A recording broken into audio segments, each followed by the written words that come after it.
Ever wonder what all the hype is about tournament poker? Ever wonder why it gets so much more airtime compared to cash game poker? Well, wonder no more, as this presentation is going to teach you why tournaments are so popular, why you should be playing them, and how to choose the ideal tournament for you. My name is Evan Jarvis, and welcome to Finding Your Tournament Sweet Spot. Poker tournaments are without a doubt the most exciting form of poker.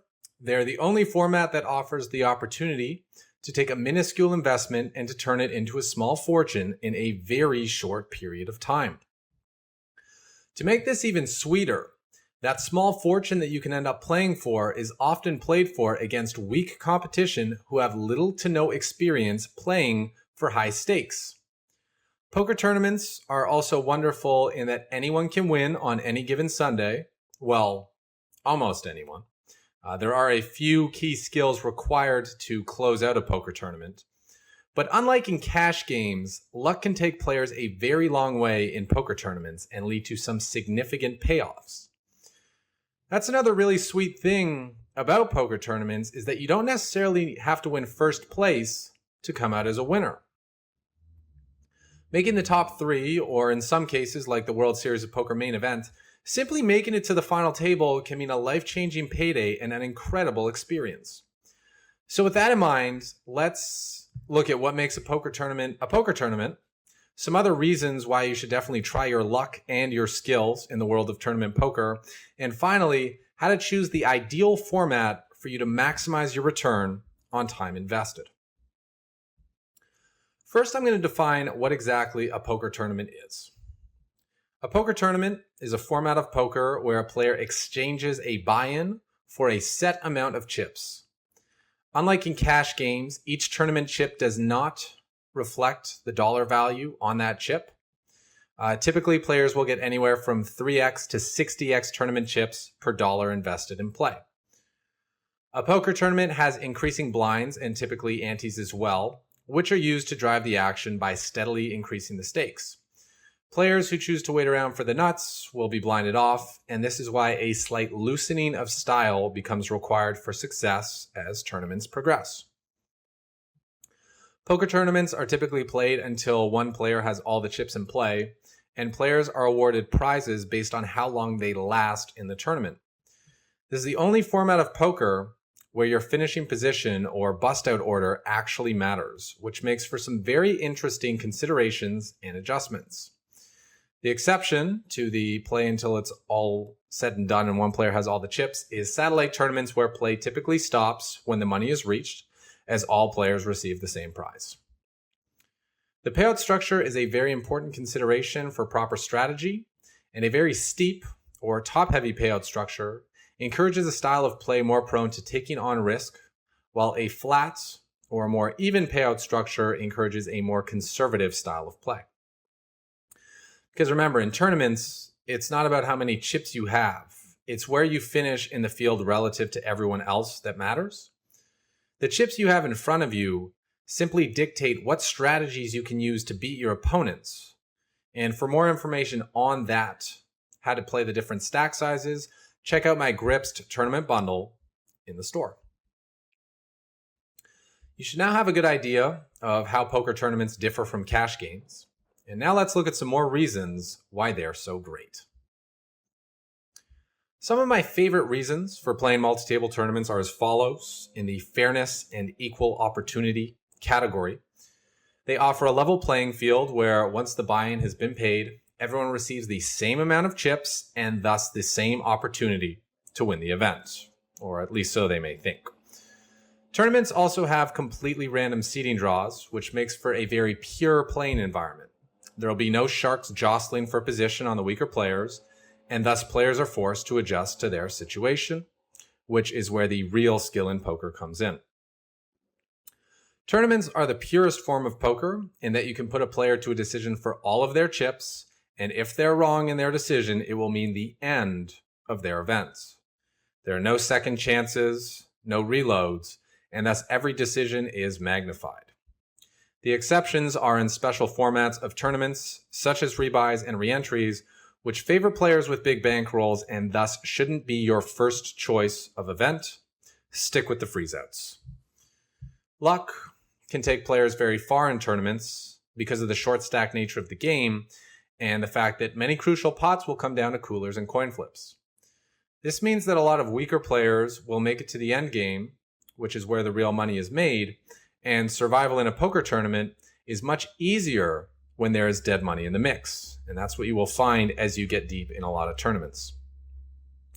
Having strong fundamentals can get you consistent results. Understanding how to steal effectively and win small pots is often enough to give yourself a great shot at winning. Because as the stakes increase, the significance of those small pots also increases, and each steal gets you much closer to ultimately collecting all the chips than they did in the first level.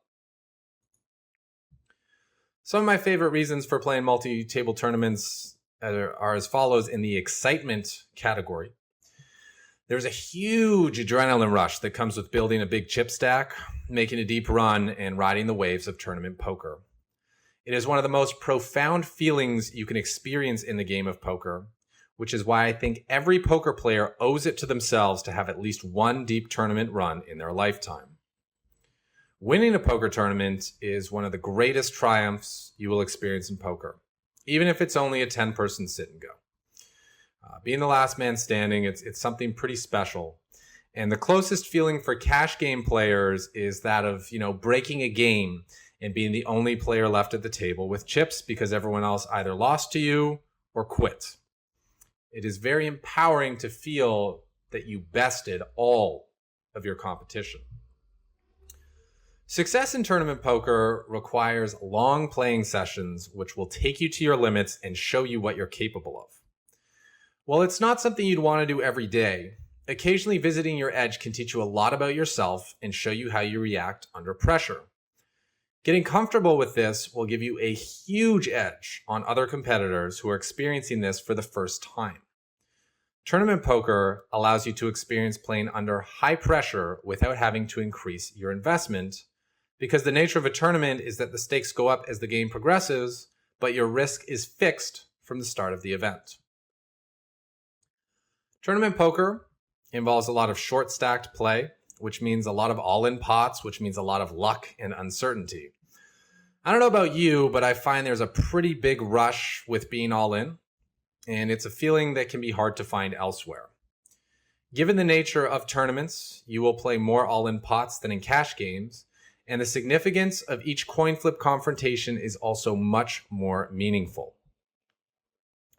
Most of the tournament is played in a 9-handed or 10-handed setting, but the most critical juncture of tournaments happens on the final table bubble when play is short-handed. And the majority of the prize money is divided up on the final table when play is also short-handed. And most players who play tournaments, especially for, the first time or just on the weekend, are not going to be prepared for this short-handed dynamic. So looking at the previous 3 points, you'll see that the late game is very different from the early game, and thus the game that got people to the late stages of a tournament is not going to be a game that is capable of closing it out. And thus, in tournament poker, you not only get to play high stakes against weaker competition, on average than you would in cash games, but if you're lucky enough to reach the part of the tournament where all the money's awarded, you get to play high stakes in a format that most of your competition has little to no experience playing. They will also be experiencing high levels of fatigue, high levels of anxiety and nervousness because the money is so significant, and thus be prone to making major mistakes. And you and I both know that opponents' mistakes are where the money is made in poker. So now that you know why I love playing tournament poker and why you might enjoy playing tournament poker, and why you can make great money playing tournament poker when everything clicks into place, let's look at how to choose the right tournament for you based on your personal goals and needs. Because along with the great glory that comes with the thrill of victory, there is also great disappointment and frustration that can come from choosing the wrong format, having unrealistic expectations, or not really seeing the big picture. So a big question is, why do you want to play MTTs? If your goal is to make consistent profit or to maximize your hourly rate by playing a version of poker that attracts more beginners and casual players, then you want to focus on satellite tournaments and or sit and goes. The reasons for this are as follows. First, we'll look at expected ITM or in the money. In a 10-handed tournament, which pays the top 3 spots, you should expect to reach the money 30% of the time on average if you have equal skill with your opponents, and you would expect to win the tournament 10% of the time. In a 6-handed tournament that pays the top 2 spots, you should expect a similar in the money percentage of 33%, but your first place frequency rises up to 16.7% of the time. Same holds true for spin and go tournaments, which are a winner take all 3-handed kind of battle royale, and you will expect to both reach the money and win the game 33% of the time. And in heads up sit and goes, you should expect a 50% in the money percentage and victory if your skill level is equal to that of your opponents. Now, if getting consistent wins is very important for you for building your self-confidence and developing your willpower and your self-esteem, then you're going to want to play a format of tournament that has a very small field size so that you can get more in the money finishes and ultimately get more wins. If we compare the single table tournaments to a prelim event at the World Series of Poker where the field size is 6,000 players, in this case your expected in the money is 10%, but your chances of making a top 3 finish is about 2,000 to 1. And that can be pretty disheartening given that you need to get these high finishing spots to be finding a proper return on investment in multi-table tournaments.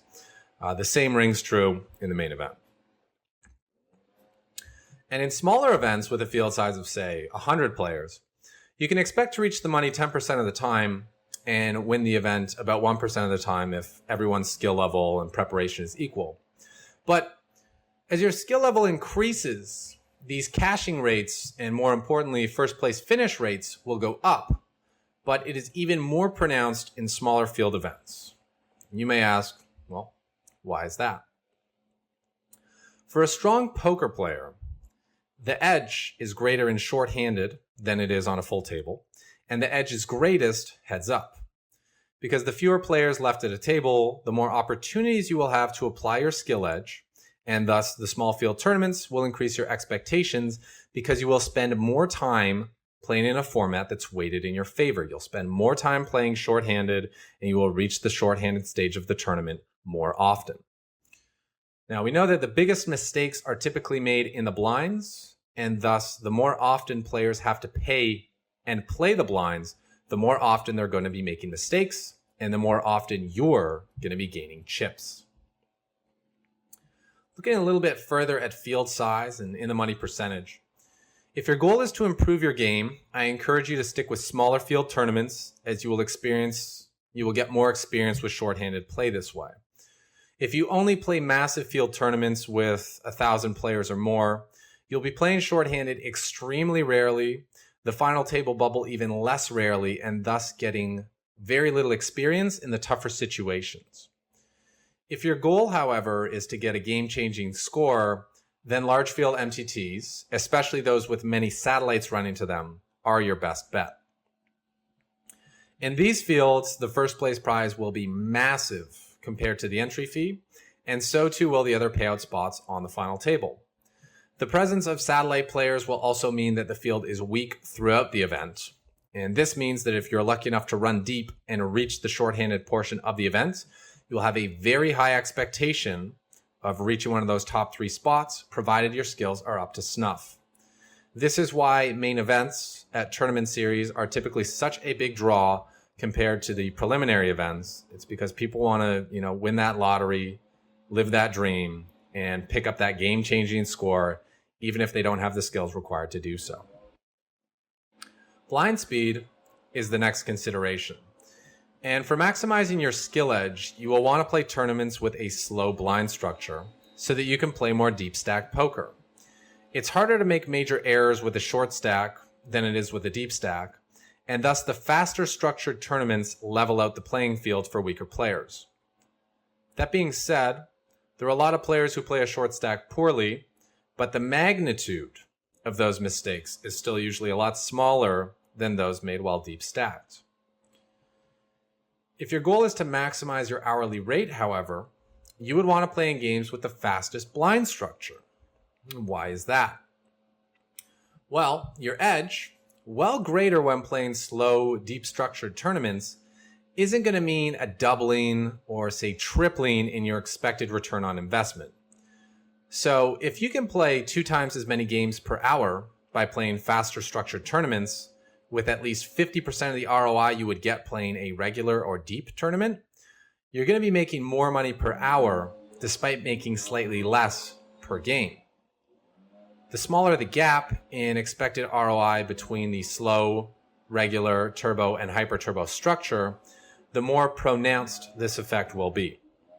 Because hyper turbos and turbos allow you to get way more games in per hour with only a small decrease in expected ROI if played properly. So to recap, if your goal is to test your capabilities and go for a life-changing score, you should be playing large field, well-structured tournaments with a buy-in amount that you are comfortable with. If your goal is to maximize your hourly rates, then playing small fields, in some cases single table tournaments, with a fast structure is going to be your best bet. The small field tournaments are also the best place to get practice with adjusting to amount of players on the table, stack size, and bubble considerations. All right, let's look at a few more things when it comes to choosing your ideal format. Because in the era we live in, the options for playing poker tournaments are endless. And thus you can find a format that suits your skill level or your desires perfectly, provided you're willing to look. Online poker sites such as PokerStars, America's Card Room, and Bovada have a very rich offering of formats, and I encourage you to take a look through them. Now that we're talking about the online world, we can delve deeper into game selection.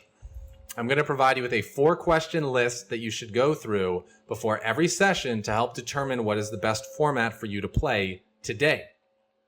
Number 1, what are your strengths? Deep stacked play, shallow stacked play, playing patiently, or putting other people in and navigating tough spots?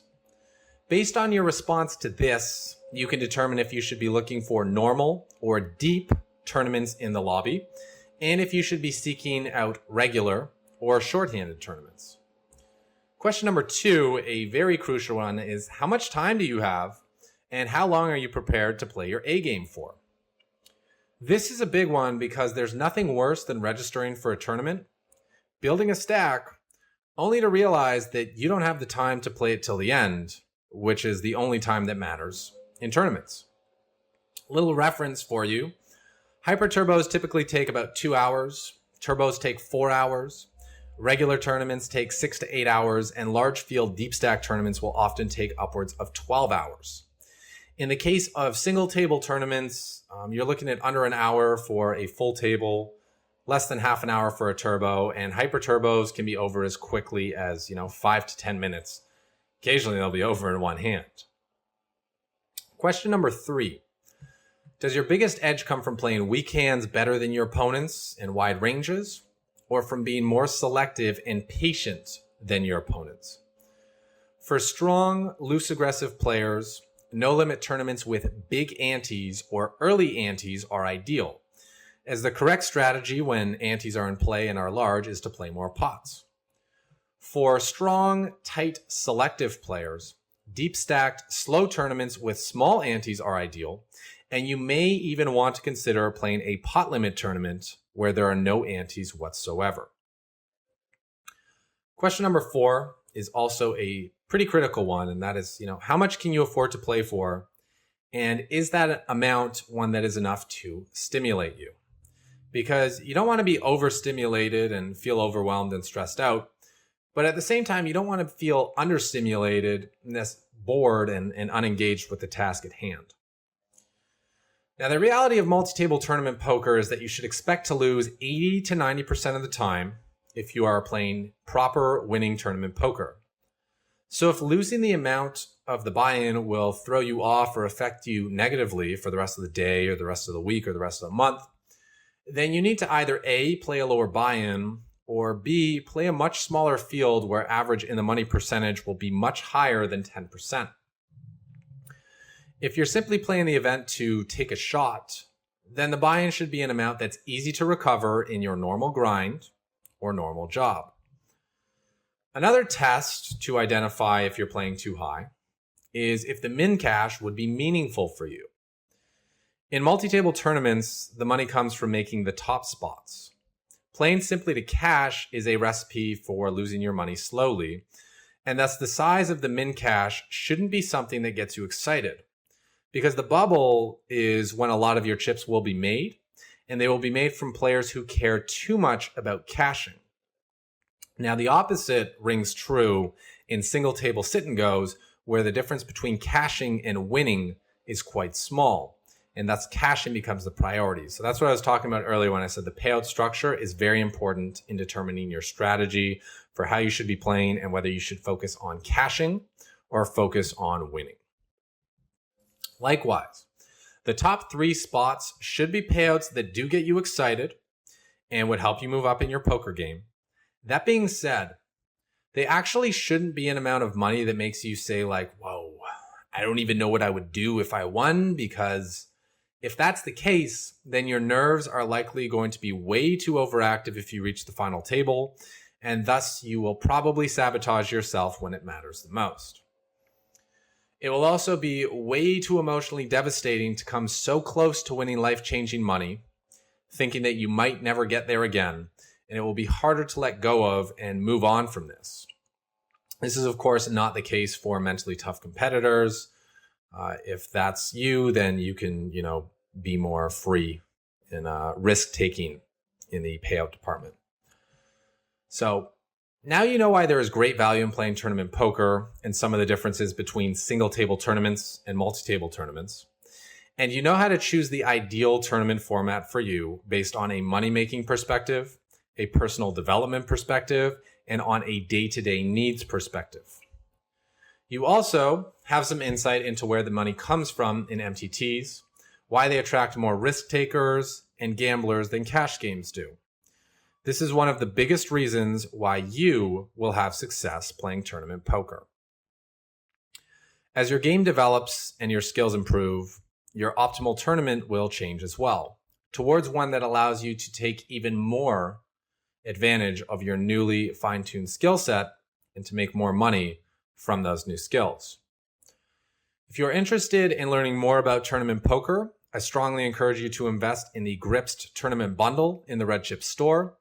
The 10-part video series will teach you the key considerations for success in MTTs, such as how to play the different stack sizes, especially how to guide and navigate a short stack into a deep run.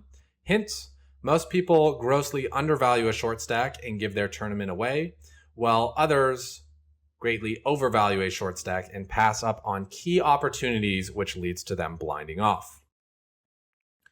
You will also learn how to adjust to the various bubbles in the tournament based on your chip position relative to the rest of the field, because this is the stage of the game where the cards aren't supposed to dictate the action. The chip stacks are supposed to dictate the action strategically. And you will also learn how to play shorthanded poker, including starting ranges and hands for moving all in with, and how to adjust to large field tournaments, satellite tournaments, and everyone's favorite, live tournaments. And when you're done with that, you know what to do. Take what you learned, go out there, and get stacking.